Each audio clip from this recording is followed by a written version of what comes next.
All right, here with Jake, man. How did just the pre-meet go today? What were you focusing on, and what are you focusing on tomorrow?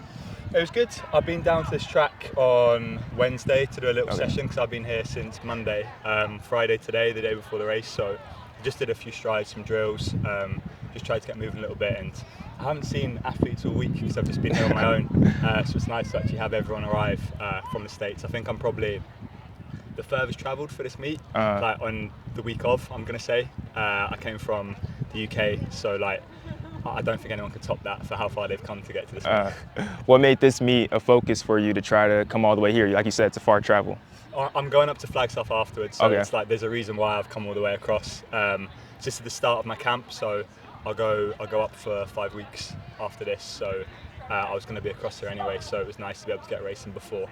And what you've done just leading up, going into camp now, and just trying to get this kind of like a time trial in. Yeah. How do you feel kind of just about how your training's been going since last year? It's been good. It's like since last year, there's been quite a lot happened. Like in February, I had like a tiny operation on my knee just to like sort a meniscus that's been bothering me for years. So I had that, and then I've just built back from there, and I've had very consistent block, a little bit of track work, but not much because that's what my Flagstaff camp's for. So I'm not fully prepared for like my best running, but that's where I need to be at this point. I've got, I think, 5 weeks needed to get ready for Eugene and pre. So it'll be a benchmark. I'll know if I've got a lot of work to do, if I've got not much work to do.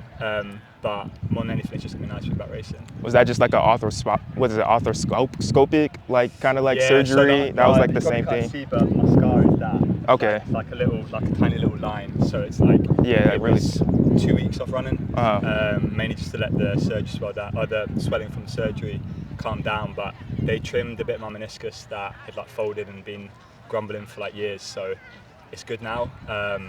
It's just one of those things that would happen at some point. It happened to happen, like just before an indoor season. But yeah, I need to just make sure that I'm getting on start lines now because I've had quite a few years of like not making start lines and missing big champs. So however long I've got left in the sport, I want to make sure that I'm making teams and going to try and compete at the big ones. And I know with the indoor season, you ran a 3K though, and you won that, right?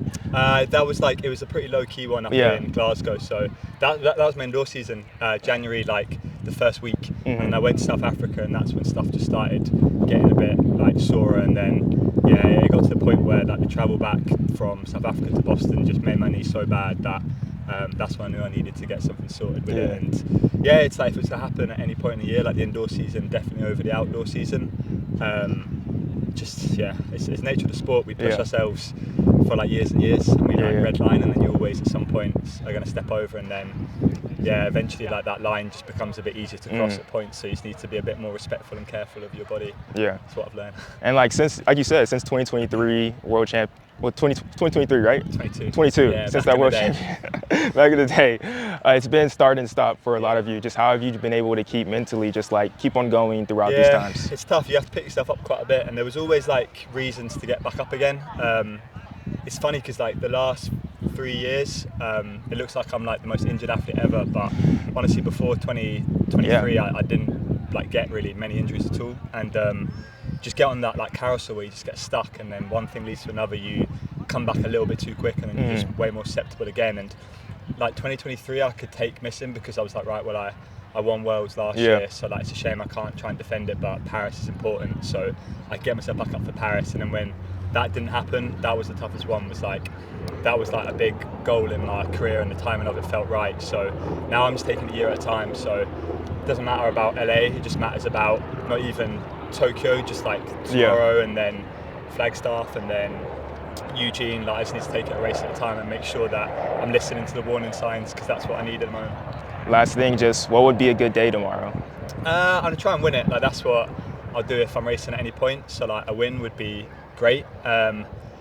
Just want to give a good account of myself. Like feel like I'm strong, like competitive, and it's like you can be as fit as you like, ready to race, but racing is like a fitness in its own like self. It's like a skill that you've got to kind of dust off as well. So that's what I've got to try and do tomorrow, and then build my way into the season.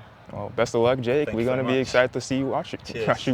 I can't talk at the end, but best of luck, man. Thank you, mate. Thank you. Cheers, man. Yeah. Right.